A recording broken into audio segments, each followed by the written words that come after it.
एक समय की बात है, हरितपुर नामक गांव में दो किसान रहते थे। रामलाल और हरिदास दोनों का खेत पास पास था, लेकिन स्वभाव में जमीन आसमान का फर्क था। अरे हरदास भाई, क्या तुम सारा दिन खेतों में लगे रहते हो? अरे मुझे देखो, 2 दिन में एक बार खेत में जाता हूँ और खर्चा भी ठीक ठाक चल जाता है। अरे रामलाल, ये तो मुझे भी पता है तुम्हारा खर्चा कहाँ से चलता।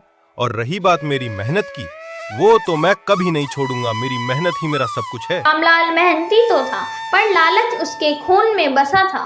उसे हमेशा अधिक पैदावार और ज्यादा पैसे कमाने की चिंता रहती, चाहे इसके लिए उसे किसी का हक मारना पड़े। दूसरी ओर हरिदास ईमानदार किसान था। उसका मानना था कि मेहनत और ईमानदारी ही असली धन है। एक बार गांव में अकाल पड़ गया। बारिश समय पर नहीं हुई और फसलें सूखने लगी। दोनों किसान परेशान थे, लेकिन हरिदास ने मेहनत करनी नहीं छोड़ी। उसने अपने खेत में गेहूं की बुआई की और समय पर खुदाई की। कुछ महीनों बाद उसकी फसल उगने लगी। यह देखकर रामलाल सोच में पड़ गया। अरे, इसकी तो गेहूं की फसल भी तैयार हो गई। अगर मैं भी मेहनत करता तो शायद मेरी भी फसल आ जाती। लेकिन कोई बात नहीं, इस रामलाल का कुछ करना पड़ेगा। कुछ दिन बाद गांव में एक व्यापारी आया जो अच्छे दामों पर अनाज खरीदने का वादा कर रहा था।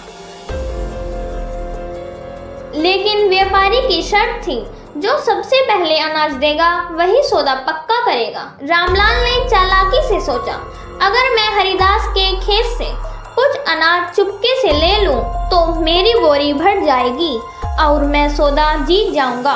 उसने हरिदास के खेत में जाकर गेहूं काटना शुरू कर दिया।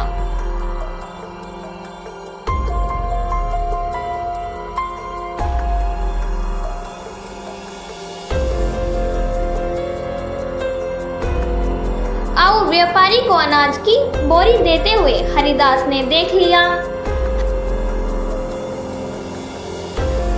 रामलाल, यह तुम क्या कर रहे हो? हम पड़ोसी हैं और तुम चोरी कर रहे हो। रामलाल ने झूठ बोलकर कहा, हरिदास भाई, मेरी मजबूरी है। अगर सौदा न होता तो मेरा घर कैसे चलता? हरिदास ने बोला, जरूरत में मदद मांगते हैं, चोरी नहीं करते। लेकिन कोई बात नहीं, मेरे खेत में जो अनाज है उसमें से आधा अनाज तुम रख लेना, लेकिन आगे से चोरी कभी मत करना। आधा अनाज मैं तुम्हें देता हूँ।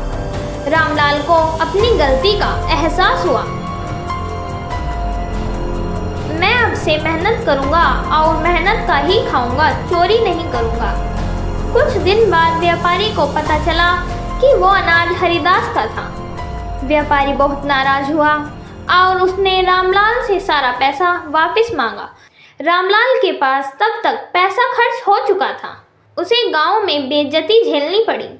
लोग उसे झूठा और धोखेबाज कहने लगे। इधर हरिदास ने बिना कोई शिकायत किए अपनी मेहनत जारी रखी। वह खेत में दिन रात काम करता।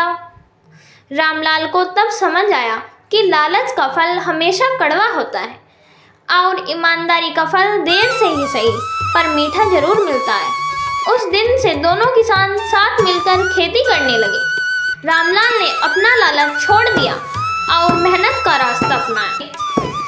सीख, लालच हमें कुछ समय के लिए फायदा दे सकता है, लेकिन अंत में हमें नुकसान ही पहुंचाता है।